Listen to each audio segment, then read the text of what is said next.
Hikmah 95.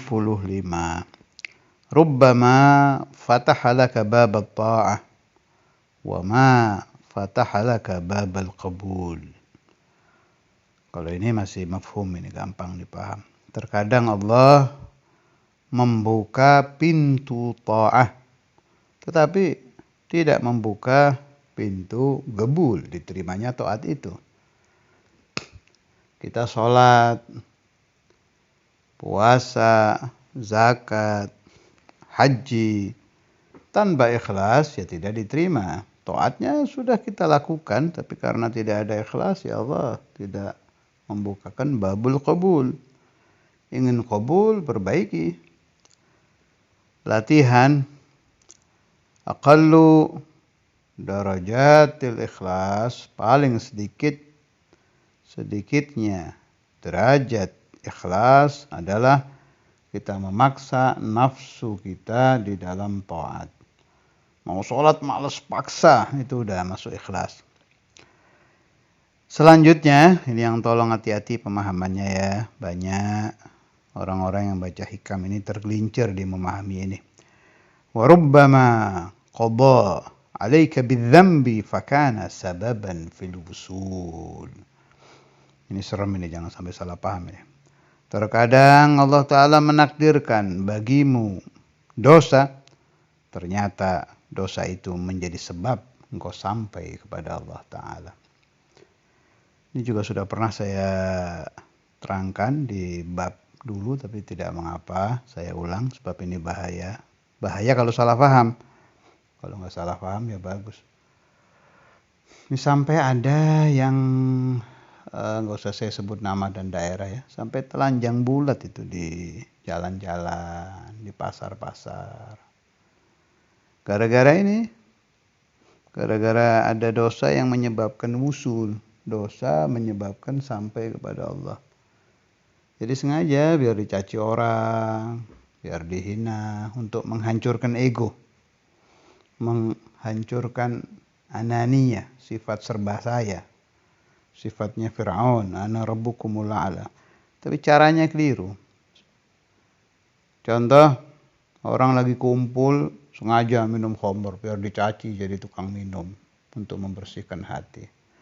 Ngawur itu. Itu sama aja wudu dengan air kencing. Wudu kamu, iya. Pakainya apa? Air kencing. Terus ngawur kan. Dosa untuk membersihkan dosa. Tapi itu terjadi di mana-mana ini, orang salah paham ini. Memang ketaatan yang menyebabkan Anda sombong, ibadah yang menyebabkan Anda kibir, ujub, riya, tidak akan mendekatkan Anda kepada Allah, malah akan menjauhkan Anda darinya. Itu saya sepakat. Tapi dosa yang sengaja Anda munculkan biar Anda dicaci dengan tujuan Anda menjadi orang yang sofi, bersih hatinya, tidak kibir. Sama saja rumusnya orang yang berwudu dengan air kencing. Atau orang yang taqarrub kepada Allah Ta'ala, melaksanakan sholat tapi pakai baju curian. Orang sodakoh pakai harta hasil rampokan, sama saja, ngawur itu. Coba kita lihat syarahnya ya. Yakni anna ta'ata rubbama qaranaha afatun qadihatun fil ikhlasi fiha. Sepakat kalau ini. Amal-amal ta'at terkadang rusak karena ujub, riya, kibir. Ujub itu berbangga, riya ingin dilihat, sum'ah ingin didengar, dan lain-lain. Kal-ijabi biha wa ihtiqari man lam yaf'alha. Menganggap dia satu-satunya yang mengerjakan ibadah itu. Itu penyakit semua itu. Fala yuftahu laha babul qabul. Orang yang seperti itu tidak akan dibukakan pintu qabul. Naam. Wa rubbama qarana adh-dzamba syiddatun nadam Terkadang orang yang ahli dosa, dia berdosa memang, tapi berbarengan dengan berdosa itu ada rasa sangat menyesal, wastisgharun nafsi, dirinya merasa kecil, merasa mantan ahli maksiat, wa husnul i'tidhar ila Allah Ta'ala, sehingga dia selalu, ya Allah, saya ini dulu begini, dulu terus begitu. Terimalah pengakuan saya, ampuni dosa saya. Fayakunu sababan fil wusul, jeritan-jeritan hati orang ahli dosa menyebabkan dia sampai kepada Allah Ta'ala. Maksudnya bagaimana ini? Tolong jangan orang yang tidak maksiat sengaja pura-pura maksiat untuk memperoleh sofa, itu ngawur. Yang dimaksud Sayyidi bin Athaillah dan para ulama ahli tasawuf, orang yang terlanjur punya dosa. Kapan dia punya dosa? Dulu. Sebelum dia mengenal thariqah, sebelum dia mengenal suluk ilallah. Mungkin dulunya dia ahli zina, ahli apa, thumma tab, dia taubat. Itu kesana yang dimaksud itu. Bukan diada-adakan. Yang ditentang oleh para masyayikh, para ulama arifin adalah mengada-ada dosa untuk mendapatkan sofa, kebersihan hati. Adapun dosa-dosa yang memang telah dia lakukan di masa lalu, kemudian dia bertobat, itu bagus. Malah itu menjadi rosmal, modal Anda untuk membersihkan diri kepada Allah Ta'ala. Dan ini yang dimaksud ucapannya Auliyaul Majadzib, karena ada itu wali-wali majdub yang doanya, Alhamdulillahilladzi ahyana wa ahya dhunubana. Itu maksudnya ke sana, bukan mengadakan dosa baru. Segala puji bagi Allah yang dulu telah menghidupkan dosa-dosa kami sehingga kami merasa orang ahli maksiat. Bukan al-majadzib hadza bermaksud menganjurkan kita untuk melakukan dosa baru demi memperoleh batin yang bersih. Ifham hadzal kalam, sebab banyak sekali orang-orang ahli hikam, ya, yang saya ingat fulan wa fulan, tidak usah saya sebut nama dan daerahnya, rahimahumullah, sudah pada meninggal sekarang. Itu salah memahami hal-hal begini nih, sehingga ada konsep maksiat yang meningkatkan derajat, maksiat yang menyebabkan wusul ilallah. Itu kalau dipahaminya ngawur, bisa jadi aliran sesat itu. As-sahih bagaimana? Maksiat yang pernah Anda lakukan di masa lalu dan sudah Anda taubati, serta selalu Anda taubati, itu nggak boleh hilang dari ingatan. Tetap ada ini nasihat bagus dari ba'du masyayikhina. Ada orang maksiat, ahli zina, ya, terus taubat dia. Apakah bisa